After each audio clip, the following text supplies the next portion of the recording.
চুপ করুন। আপনি কাকে কি বলছেন? আপনি জানেন উনি কে? উনি আমার বাবা, উনি আমার জন্মদাতা পিতা। স্যার, আপনি কিন্তু একটু বেশি বাড়াবাড়ি করছেন এখন।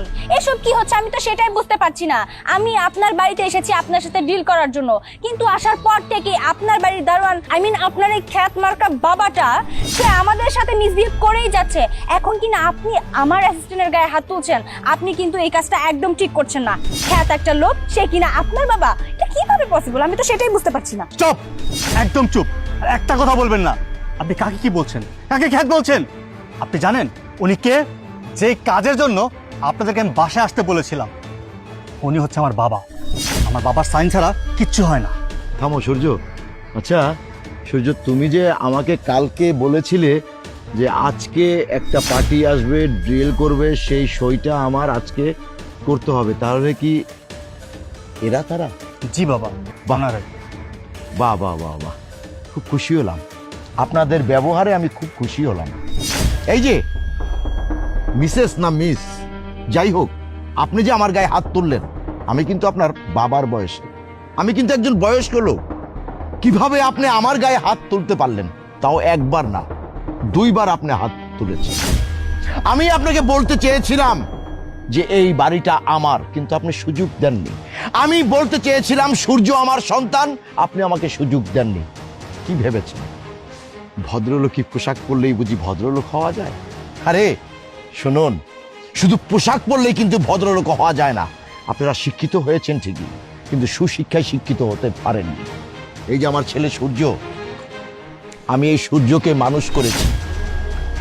আমার কোটি কোটি টাকা, মিল, ফ্যাক্টরি, ব্যাংক ব্যালেন্স, অনেক কিছুই আছে, কিন্তু আমি এইভাবে থাকতে স্বাচ্ছন্দ্য বোধ করি। আমার ছেলে আমাকে অনেকবার বলেছে, বাবা তুমি এভাবে থাকো কেন? এভাবে থাকতে আমার ভালো লাগে। কিন্তু আপনারা কি করলেন? না জেনে না শুনে আমার উপরে আপনারা এভাবে চড়া হলেন, আমার গায়ে পর্যন্ত হাত দিলেন। আরে মানুষকে যদি মানুষ বলে সম্মানে যদি না করতে পারেন, তাহলে কিসের মানুষ? এরকম ভদ্রলোকী ড্রেস পরে কিন্তু মানুষ হওয়া যায় না।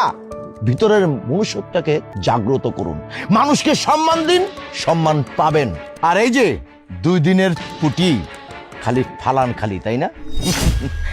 2 দিনকার ফইকলে ভাতরে কোন অন্ন, মানুষের চামচাগিরি করে চলেন, মানুষকে সম্মান দিতে শিখেননি, তাই না? শুনুন, আমি আপনাদের ফাইলে সই করছি না, অতএব আপনারা চলে যেতে পারেন।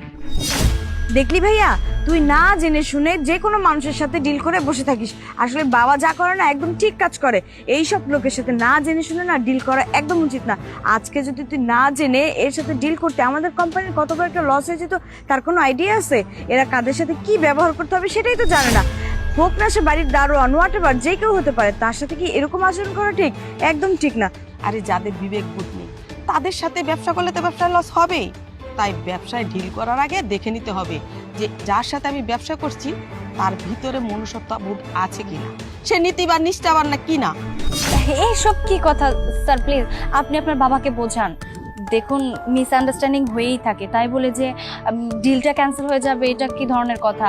আপনি তো জানেন যে আপনার সাথে আমাদের একটা কথা হয়েই যাচ্ছে এই ডিলটা নিয়ে। এখন যদি ক্যান্সেল করে দেন তাহলে আমাদের অনেক বড় লস হয়ে যাবে, ইভেন আপনারও লস হবে। স্যার আপনি আপনার বাবাকে একটু বোঝান প্লিজ। কি শুনতে পাননি? বাবা কি বলেছে, মা কি বলেছে? যান এখান থেকে, আপনাদের ডিল হবে না। আমি চাইলে আমার বাবার প্রতিশোধ নিতে পারতাম, কিন্তু আমার বাবা কখনো আমাকে ওই শিক্ষাটা দেয়নি। I see get out.